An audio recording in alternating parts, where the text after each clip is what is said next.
오늘 아침에 주신 하나님 말씀은 구약성경 레위기 23장 1절로 14절의 말씀입니다. 구약성경 레위기 23장 1절로 14절의 말씀입니다. 함께 한 목소리를 합독해서 읽겠습니다. 여호와께서 모세에게 말씀하여 이르시되 이스라엘 자손에게 말하여 이르라. 이것이 나의 절기들이니 너희가 성회로 공포할 여호와의 절기들이니라. 여섯 동안은 일할 것이요 일곱째 날은 쉴 안식일이니 성회의 날이라. 너희는 아무 일도 하지 말라. 이는 너희가 거주하는 각 처에서 지킬 여호와의 안식일이니라. 이것이 너희가 그 정한 때에 성회로 공포할 여호와의 절기들이니라.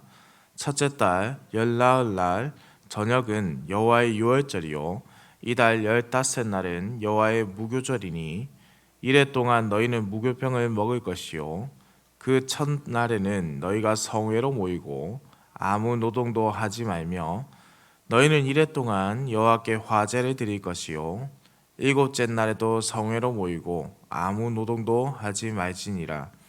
여호와께서 모세에게 말씀하여 이르시되 이스라엘 자손에게 말하여 이르라. 너희는 내가 너희에게 주는 땅에 들어가서 너희의 곡물을 거둘 때에 너희의 곡물의 첫 이삭 한 단을 제사장에게로 가져갈 것이요 제사장은 너희를 위하여 그 단을 여호와 앞에 기쁘게 받으심이 되도록 흔들되 안식일 이튿날에 흔들 것이며 너희가 그 단을 흔드는 날에 1년 되고 흠 없는 순양을 여호와께 번제로 드리고 그 소제로는 기름 섞은 고운 가루 10분의 2 에바를 여호와께 드려 화제로 삼아 향기로운 냄새가 되게 하고 전제로는 포도주 4분의 1 흰을 쓸 것이며 너희는 너희 하나님께 예물을 가져오는 그날까지 떡이든지 볶은 곡식이든지 생이삭이든지 먹지 말지니 이는 너희가 거주하는 각 처에서 대대로 지킬 영원한 규례니라. 아멘.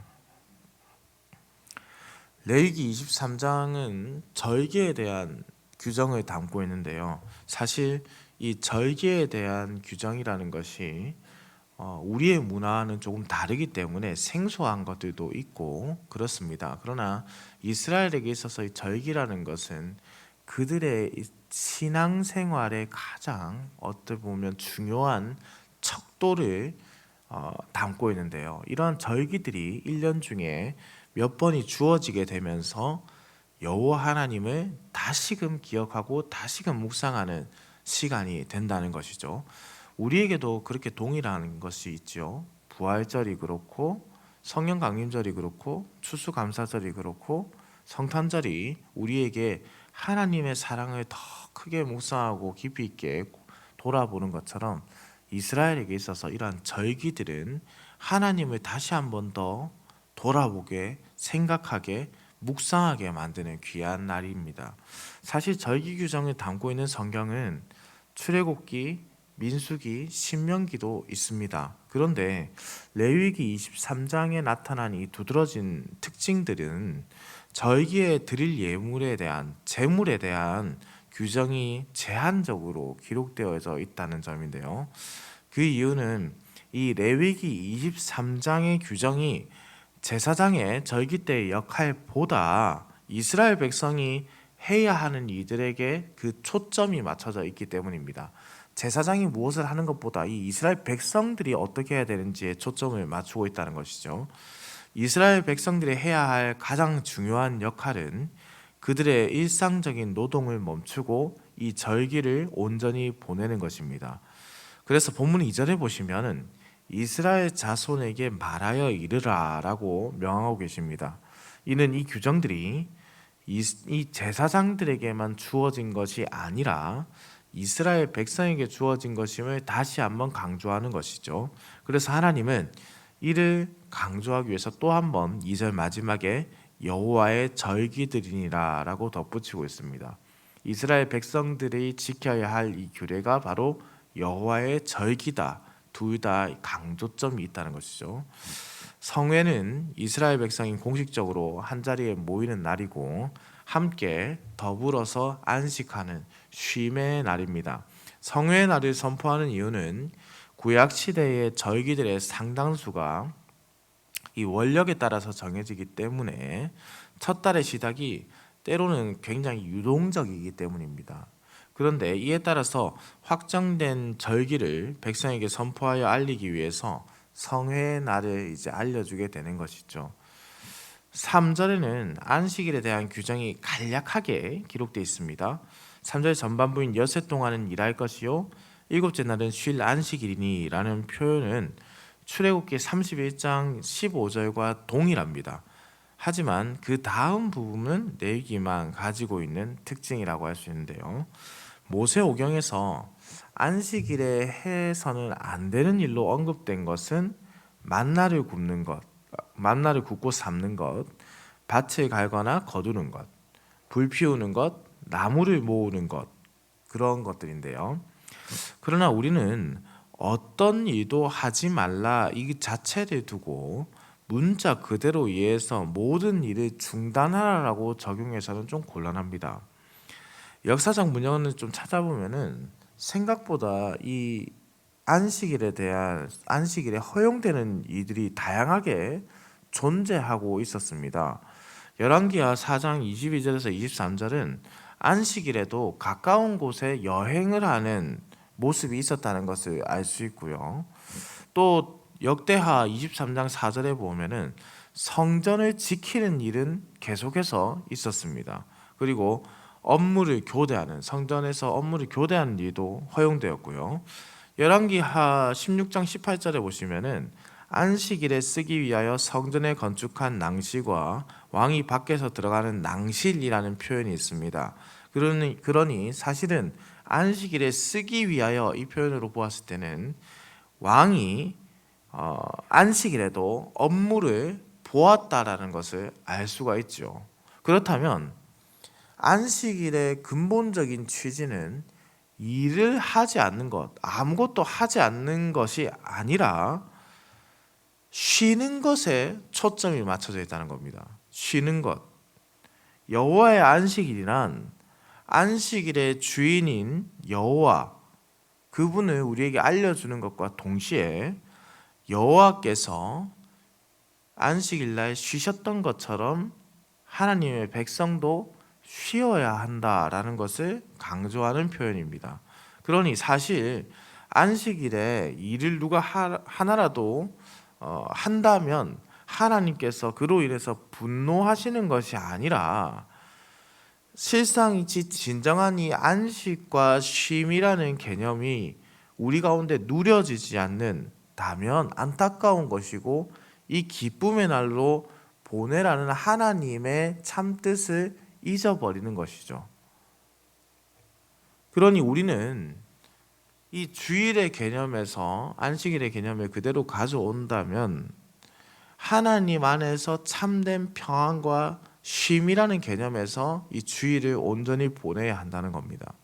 쉬어야 한다는 것은 단순히 영적인 것만 뜻하는 것이 아니라 육적인 것도 포함하는 것이기 때문에 영육이 함께 하나님 안에서 쉬는 것, 우리가 이렇게 잡아가야 한다는 것이죠. 사실 우리가 잘 알고 있는 칼빈도 이 주일의 개념을 이야기할 때 7일째 이 주일을 쉬는 것에 대해서 굉장히 조금 열려있는 개념으로 설명을 했습니다.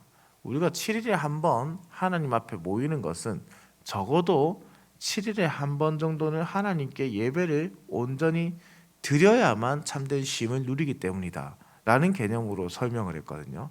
그러니까 우리가 주일 성수를 하지 못하는 자들을 정죄의 눈으로 바라보는 것이 아니라 그들을 긍휼함으로 바라보아야 하는 것이 여기에 있습니다. 하나님께서 쉬셨던 것처럼 사람은 쉬어야 한다는 것이죠. 그리고 쉰다는 것은 하나님께 또한 걱정과 근심을 내어놓고 맡긴다는 것을 의미합니다. 이것이 믿음의 표현이죠. 이후에 봄에 지키는 절기를 기록하고 있습니다. 5절에서 8절은 유월절과 무교절을, 9절에서 14절은 첫 이삭을 바치는 절기를 기록하고 있는데요. 유월절은 매년 첫 달인 14일 저녁이라고 날짜와 시간을 명시하고 있습니다. 첫째 달은 유대력으로 니산월이라고 하고요. 이 달은 제의적으로 첫 달로 여기는 달입니다. 저녁은 저녁해지는 시간부터 완전히 어두워지기 직전까지의 시간. 그러니까 이것은 14일 저녁부터 다음 날 저녁을 말하는 것이 아니라 해질녘 저녁과 완전한 밤 사이의 시간을 의미합니다. 5절의 마지막은 이 시간을 여호와의 유월절이라고 표기하고요. 6절은 유월절 다음 날인 1월 15일부터 7일간의 무교절을 하고 이 기간 동안 무교병을 먹으라고 합니다. 무교절은 누룩을 넣지 않은 빵을 먹으며 지키는 축제의 절기인데요. 첫째 날에는 성회로 모이고 안식일의 규정처럼 아무 일도 하지 않고 쉼을 얻습니다. 이는 다른 말로 노동을 하지 말고 이 축제의 절기를 즐기라는 말씀입니다. 쉼을 가진다는 것은 이스라엘의 주인이신 하나님이 함께 하실 수 있기에 누릴 수 있는 아름다운 복이죠. 걱정과 근심이 내려놔져야만 쉼이 들어가기 때문이죠. 그래서 하나님께서 사랑하는 자에게 잠을 주시고 평안을 주신다는 말 뜻이 거기에 있는 것입니다. 우리가 온전히 하나님께 의탁할 때, 하나님의 말씀대로 살 때, 하나님께서 지키라는 것을 지킬 때 참 평안이 주어진다. 그래서 8절도 이를 반복해서 말씀하는 것이죠. 9절에서 14절은 첫 열매 그것에 관한 규정을 기록하고 있는데요. 첫 열매 바치는 것은 무교절 둘째 날에 거행되는 의식이기 때문에 무교절에 속해 있는 포함되는 제2행사라고 보시면 좀 더 나을 것 같습니다. 10절에서 11절에 의하면 이스라엘 백성이 가나안 땅에 들어가서 거두어 드리는 첫 수확을 무교절 중에 그 안식일 다음 날에 하나님 앞으로 가져오게 하고 그 첫 이삭 한단 오멜, 한단 이것은 이제 오멜을 뜻하는데요. 제사장이 하나님 앞에 흔들어서 감사하게 하는 장면이 나타납니다. 여기서 이 이삭에 대해서 중요한 의미가 이제 강조되는데, 이 이삭은 하나님께서 이스라엘 백성에게 준 가나안 땅에서 이스라엘이 파종하여서 농사를 지어 수확하게 될 바로 그 첫 열매입니다. 지금 이 레위기의 말씀은 이스라엘 백성들이 가나안 땅에 들어간 것이 아니라 모세가 들어가기 전 이 이스라엘 백성들이 가나안 땅에서 어떻게 해야 할지를 하나님께서 알려주신, 모세를 통하여 알려주신 말씀이죠. 그래서 가나안 땅에서 이스라엘 백성이 파종을 하고 농사를 지어서 수확하게 된 바로 그 첫 열매. 그렇다면 이 처음으로 맺는 이 열매는 이스라엘의 온전한 믿음의 고백이자 마음이기 때문에 그것을 하나님께서 그대로 받으시길 원하시는 겁니다. 14절에 의하면은 첫 이삭을 바치기 전에는 처음 수확한 곡식 중에서 아무것도 먹지 말라라고 하십니다. 그 이유는 가나안 땅에서 거두어 드리는 곡식이 하나님의 복 자체이기 때문에 그렇습니다. 이스라엘 백성이 가나안 땅의 곡식을 먹은 것은 그 자체로 하나님의 은혜라고 할 수 있다는 것이죠. 거기까지 인도하신 하나님, 그곳에서 먹이시는 하나님, 은혜를 입은 이스라엘 백성들은 그 은혜에 대한 감사로 이 처음의 것을 온전하게 드리게 되는 것입니다. 사랑하는 성도님들, 우리가 잘 생각해 보면요, 이스라엘 백성들은 기본적으로 목축을 하는 사람들입니다. 유목민들이죠. 그런데 이 가나안 땅은요, 기본적으로 농경 사회입니다. 그래서 실제적으로 이 가나안 땅에서 바알 신을 섬기고 있었던 이들이 발생했던 것은 농경 사회에서 중요한 역할 중에 하나가 바로 비 아니겠습니까? 물의 문제죠. 그래서 이 바알이라는 신이 풍요의 신이라고 말할 때 비를 관장하고 생명을 관장하기 때문에 농경 사회와 매우 밀접한 그 당시에 고대 사회에서의 관계가 있었기 때문입니다. 그래서 하나님께서 이 가나안 땅의 모든 이방 신들과 사람들을 쫓아내고 죽이라고 한 것은 그들의 신앙과 그들의 삶이 연결되어 있었기 때문에 그렇습니다. 이스라엘 백성들이 당연히 농경 사회에 가게 되면 그들의 농경법을 배우게 되는 것이죠. 그러니 이방인의 관습이 그들에게 들어오게 된다는 겁니다. 그러면 반대로 이스라엘 백성들이 그 가나안 땅에서 농사를 짓는 법은 그들에게서 배우는 것이 아니라 오늘 말씀처럼 하나님의 복으로 주어지는 것들을 누리게 된다는 뜻입니다. 우리가 무엇을 해서 파종을 해서 하는 법들을 배워서 농사라는 것이 내가 원하는 대로 지어지는 것이 아니잖아요. 하나님께서 주시는 대로 누릴 수 있게 되는 것이죠. 내가 원하는 것은 매해 풍년이 있고 매해 많은 것을 거둬들고 싶으나 때로는 가뭄이 오고 때로는 비가 많이 오는 이들이 경험하면서 이것이 모두 하나님께서 주관하시고 하나님이 주시는 것이구나. 이스라엘은 그것을 배워야 했습니다. 나를 먹이시는 분은, 우리를 먹이시는 분은, 우리를 살리시는 분도, 죽이시는 분도, 우리에게 복을 주시는 분도, 화를 주시는 분도 하나님이시구나. 하나님께서 생사화복을 주관하시는 거구나. 그래서 이스라엘 백성들은 바로 거기서 성도라는 삶에 참된 것을 배우는 것이죠. 그 땅에서. 그러니 어떻게 해야 되겠습니까? 처음 난 것을 하나님께 온전히 바치라. 바로 믿음의 표현이고 감사의 표현으로 연계된다는 뜻입니다. 사랑하는 흥덕 향상교회 성도님들, 성도의 삶이라는 것은 어떤 것일까요? 지금 이 이스라엘 백성들은 가나안 땅으로 들어가기 전 이미 가나안 땅에 들어가서 구원을 얻은 것이 아니라 출애굽과 동시에 하나님의 구원을 맛본 자들입니다. 하나님의 인도하심을 맛본 자들이라는 뜻입니다. 구원의 은혜를 입은 하나님의 백성의 삶을 과연 우리가 어떠한 삶이라고 규정할 수 있겠습니까? 하나님께 온전하게 의탁하는 그것을 우리가 어떻게 규정하며 표현할 수 있을까요? 이 모든 것들을. 저는 그것이 불가능하다라고 생각합니다. 어떠한 단어로도 하나님께서 주신 것을 표현할 수가 없습니다. 이 감사의 제목들이 이루 말할 수가 없다는 뜻입니다.